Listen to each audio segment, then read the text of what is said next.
all of the mega caps into context at this point. Is the headline we walk away with better than feared? Not spectacular by any stretch of the imagination. You can't report a loss like Amazon has here and think that everything is fabulous, but it's better than feared, and that's why the stocks, for the most part, ex-Facebook, Meta, have reacted the way they have. Yeah, and I think Street was expecting a C, C minus coming in. Instead, it was a B, B plus. And ultimately, if you look what's factored into a lot of the valuations, there's a narrative that's coming across here. Enterprise holding up.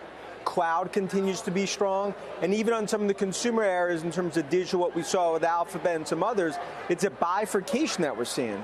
On one side, Snap, on the other side's Alphabet. And I think that's what we're going to continue to see play out. But the one thing I want to say is that I believe it's the most negative I've seen tech investors going into earnings, I'd say going back 2009. Well, I mean, for good reason, right? You can't fault them, can you? I mean, the macro is tough. And I should also add that even though we're not seeing a big enterprise drop off and, Microsoft CFO talks about big deals still holding in place, Jay Powell said it clearly yesterday. A lot of what they have done has yet to filter through the system and have a big impact on what might still be coming. So let's not, jump out of our seats and throw a parade just yet, Dan Ives. No doubt. And I think the important thing is that these management teams have now cleared the decks for guidance.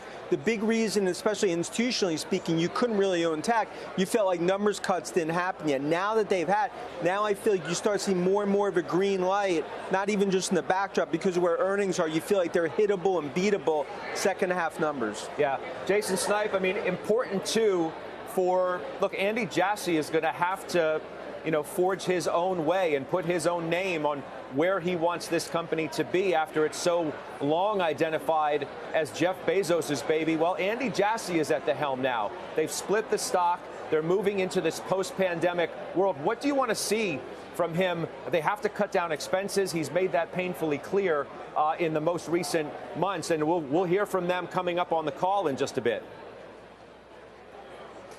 Yeah, I mean, but Andy's been there for 24 years. He's been there a long time. He's been part of the executive team. I think for me, it goes back to what we were talking about earlier, continuing to focus on the cloud.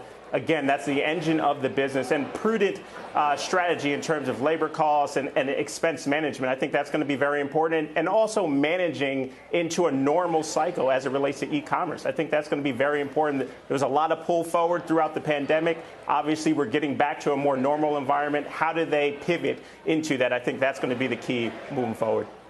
Back to Dee Bosa, who has more for us on advertising. Dee. There's always a lot to go through, Scott.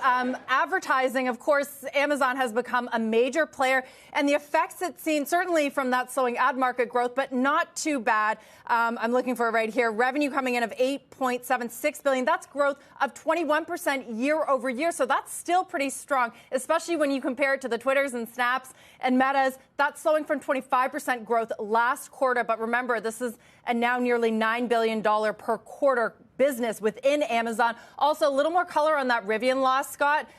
It was a pre-tax valuation loss of $3.9 billion. Also, just want to tell you, of course, Amazon's core online stores, it was flat year over year. One of the biggest sticking points from last quarter was it was actually a small annual decline, which Amazon had rarely seen. So improving a little bit. Remember, Amazon took a $6 billion loss in the last quarter, so maybe things are looking up, and that's why you're seeing the stock up 10%.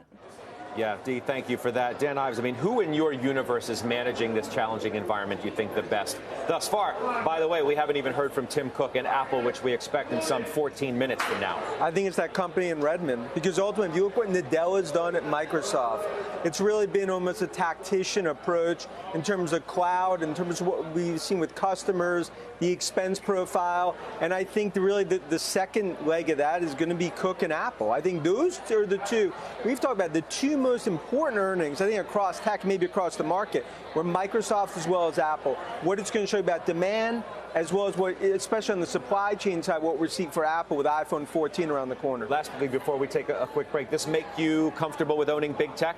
Like you do? Certain aspects of big tech. Certain aspects. I mean, you still have to be choosy. Have to be choosy. Absolutely. I mean, I recently bought Facebook, but then, that wasn't a great report. And also the FTC is not even letting them buy this small fitness app. And so that just has big challenges. I still think there's going to be more bifurcation between the FANG names of which ones you want to own. You can't just own that basket anymore.